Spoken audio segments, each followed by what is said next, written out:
www.yonquillottv.com. Un espacio para la comunidad.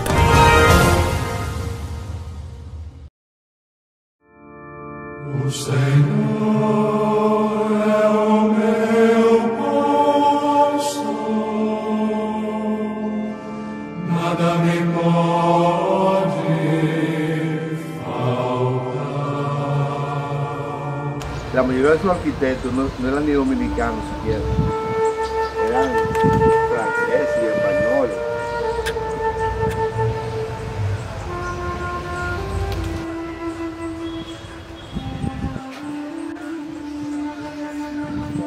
Este 29 de agosto se conmemora un año más de la inauguración del primer cementerio en la República Dominicana, el de la Avenida Independencia, el cual empezó a funcionar durante el gobierno de la ocupación haitiana.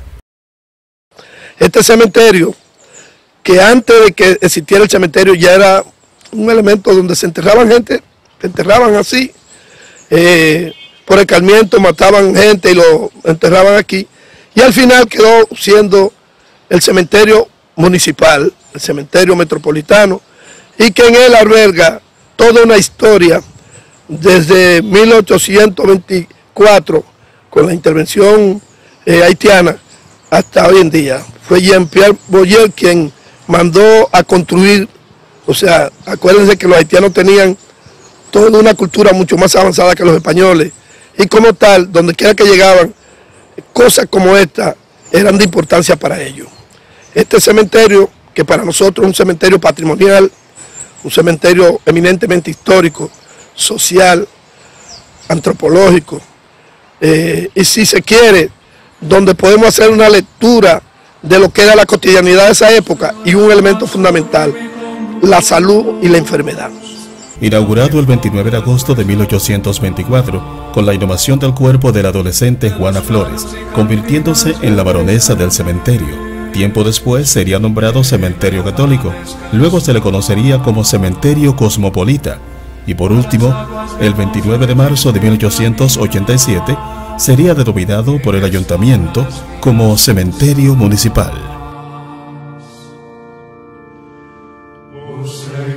Las distintas cruces, lápidas y el arte funerario aquí expuestos son una muestra de la arquitectura religiosa de esos tiempos, pero además son una valiosa evidencia que habla de las vanidades, creencias, clases sociales y enfermedades que azotaban a la población, en donde niños y jóvenes eran muy propensos a morir a temprana edad. Usted va a ver algunas esculturas de niños, ángeles y querubines, lo que quiere decir que hay una presencia no significativa, no, altamente significativa de enterramiento de niños y adolescentes. Esto mucha gente lo valora de que en el siglo XVIII, siglo XIX, en nuestro país y hasta mediados del siglo XX, las enfermedades eran uno de los elementos más fundamentales para la muerte, no solamente de jóvenes, sino de la población. Pero en el caso de la capital, de esta zona, el enterramiento de jóvenes es significativo, lo cual deja entender que las enfermedades diezmaban fácilmente a los niños y adolescentes. Sí, es un trabajo tremendo. El ingeniero arquitecto que hizo eso tuvo muy buena idea, se le ingenió bien el hacer. Es un cementerio con una arquitectura extremadamente valiosa, ornamental, bien decorativa, con un trabajo de herrería de manera forjada, bastante interesante. Fíjense que muchas de las verjas que ustedes encuentran aquí, que adornan la tumba, están prácticamente en hierro forjado. En esa época se usaba poco la soldadura y otro tipo de técnicas que se utilizan hoy día en la metalmecánica, pero en esa época casi todo era a mano, hierro forjado, o sea, había que ablandar el hierro para darle forma, a veces hasta para perforarlo. Muchas de las tumbas todavía conservan parte de estos elementos de la ornamentación, la decoración, y otros fueron perdiendo, porque ustedes saben que las sociedades han ido evolucionando y mucha gente le ha perdido el amor al cementerio y lo ha visto como un elemento de recurso para traer parte de lo que en él se encuentra para beneficio personal.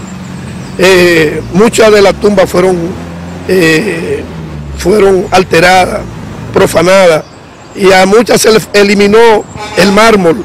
Estamos hablando que en esa época muchas de las tumbas, su inscripción y su adorno estaban inscritos en piezas de mármol que mucha gente en un momento dado le interesó y fueron depredando.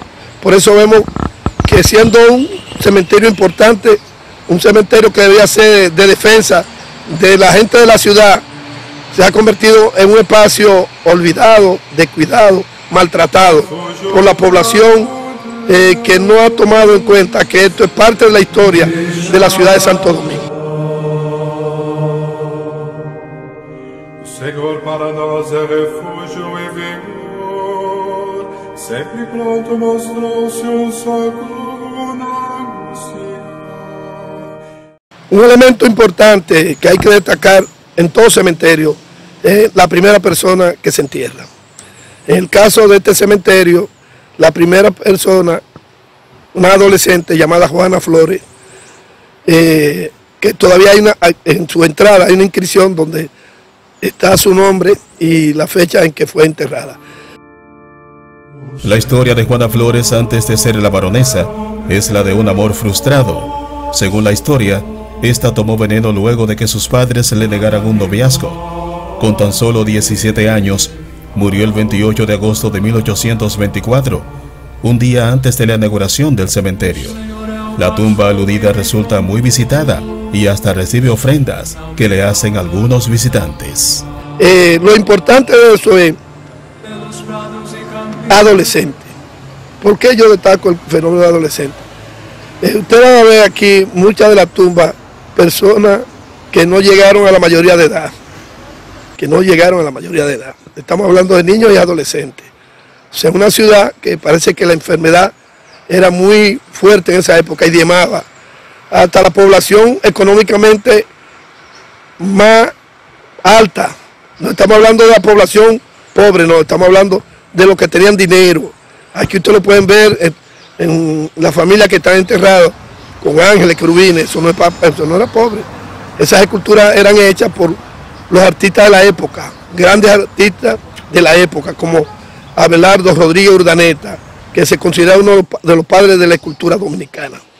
Este cementerio goza del prestigio de tener educadores, historiadores, políticos, independentistas, anexionistas y extranjeros de valía enterrados en este cementerio. Por ejemplo, como educadora significativa de esa época está Luisa Osema de Pellerano. Entonces ella, que fue una gran educadora, se encuentra enterrada en este cementerio. Según aquellos que la conocieron, era una mujer de mirada penetrante, firme de carácter, organizada y disciplinada. En 1907 contrajo matrimonio con don Federico Enríquez y Carvajal.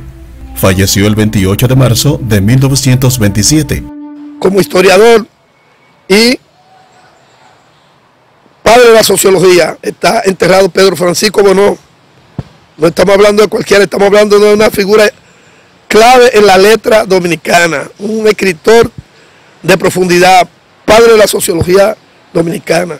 Está enterrado el educador Luis del Castillo, también en este cementerio. O sea que no estamos hablando de simples dominicanos, sino de gente que aportaron a la letra, a las artes, a la ciencia, a la política. En este cementerio está enterrado también José María Inver, que es de los grandes restauradores. Está enterrado aquí una figura que todos nosotros que vivimos la época de la Revolución de Abril valoramos por su condición internacionalista, profesor de la Normal de Varones, Javier Renaud. Y está enterrada una de las mujeres valientes de esa revolución también del 65, Yolanda Guzmán, una simple mujer que fue capaz de dar su vida por la defensa de la soberanía nacional. Así como ellos, hay una gran cantidad de grandes patriotas de las diferentes épocas, donde fue enterrada María Trinidad Sánchez. O sea, como un cementerio de esta magnitud, olvidado, maltratado, deteriorado, conserva una rica historia pasada y se puede decir hasta presente, porque todavía vivimos en la condición de lo que fue la guerra del 65. Todavía hay héroes anónimos por ahí en la calle, que mucha gente ni siquiera lo conocen. Pues aquí hay enterrado Elio Capozzi, un internacionalista italiano. También encontramos el panteón dedicado al acorazado Memphis, un buque militar norteamericano que zozobró en las costas de Santo Domingo el 29 de agosto de 1916, a 13 meses de la primera intervención de Estados Unidos a territorio dominicano. El acorazado Memphis, que fue uno de los barcos que estuvo en presencia aquí, quedó varado e incendiado frente a la costa aquí de la ciudad capital, donde murieron 33 marines norteamericanos y varios de esos marines están enterrados en este cementerio. Lo que quiere decir que históricamente este cementerio fue importante desde su inicio con lo que fue la ocupación haitiana, la independencia, la anexión, la restauración, la violenta agresión de invasión del 16 de los marines yanquis y del 65 en defensa de vuelta a la constitución de Juan Bosch del 63. Fíjense cuántos acontecimientos hay inscritos en estos muros, en estas tumbas, en esta lápida de la República Dominicana.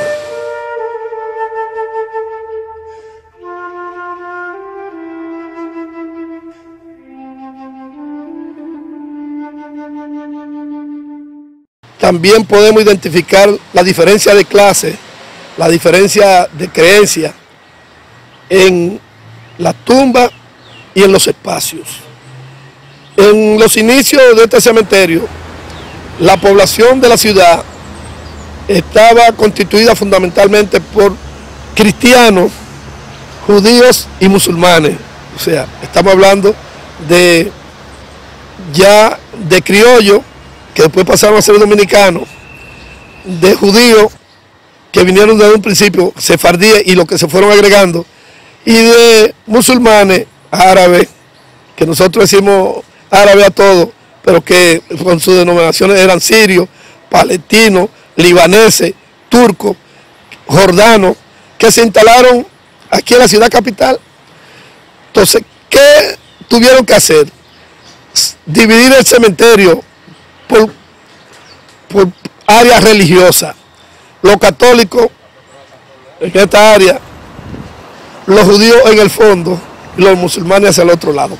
¿Para qué? Para no juntarlo hasta en la muerte. Cada quien profesa su religión y la lleva al extremo. O sea, yo no me junto con los otros. Eso está en este cementerio. O sea, los judíos no se juntaron. ¿Por qué? Porque los judíos no creen en la cruz. Y ellos dicen que eso no debe ser en una tumba, instalado en una cruz, a pesar de que Jesús murió en una cruz. Entonces aquí vemos esa diferenciación de las tres grandes religiones. La religión católica, que estaba controlada por la misma iglesia, que era la que controlaba el cementerio, y le permitieron entonces a las demás clases religiosas, como los judíos y los musulmanes, también tener su espacio en este cementerio. Aquí se encuentra la tumba del único dominicano que desafió a Albert Einstein, el matemático e intelectual Osvaldo García de la Concha. Esto lo hizo en su libro La Cósmica, que aseguran está en varias universidades del mundo. Los signos tallados son parte de la fórmula propuesta por García de la Concha. En este camposanto se encuentra el monumento funerario a los muertos durante el ciclón San Zenón, que afectó al país en septiembre de 1930, dejando miles de muertos a su paso. Pelos prados y campinas verdejantes, Ele me leva a descansar. Para as águas repousantes me encaminha e restaura as minhas forças. O Senhor é o meu pastor, nada me pode faltar.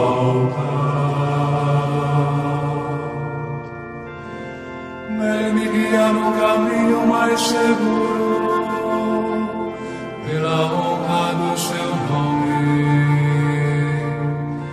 Mesmo que eu passe pelo vale tenebroso, nenhum mal eu temerei. Estás comigo com bastão e com cajado, eles me dão a segurança. O Senhor é o meu pastor, nada me pode faltar. Preparais à minha frente uma mesa, bem à vista do inimigo. E com óleo vós ungis minha cabeça, o meu cálice transborda. O Senhor é o meu pastor, nada me pode faltar. Felicidade e todo bem hão de seguir-me por toda a minha vida. E na casa do Senhor habitarei pelos tempos infinitos. O Senhor